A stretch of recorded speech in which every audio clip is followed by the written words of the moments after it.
Here we are at Malvern Hill. This was fought on July 1st, 1862, and it was the last of the 7 days battles. And back in those days, this used to be a big wheat field. So if you can imagine a bunch of wheat here, there weren't quite so many trees, but there were trees about a mile in the distance. And here's a photograph taken in the 1880s to show you what this field looked like back in those days.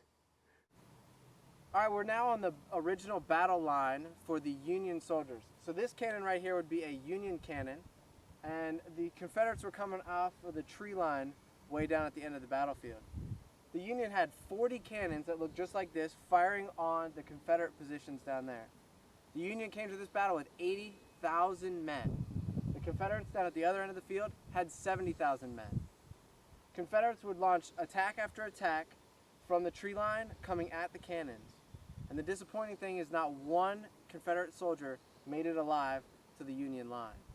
At the end of the day, there were 8,000 dead or wounded soldiers lying on this battlefield.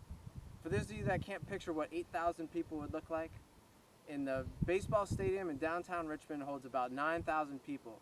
Imagine if all those people laid down flat on one field. That's what 8,000 dead bodies would look like here at the Richmond battlefield. At the end of the day, the Battle of Malvern Hill was a Union victory, but a very shallow victory. McClellan took his troops to the James River, but he failed to capture Richmond. The Confederate soldiers, the ones that were still alive, retreated back.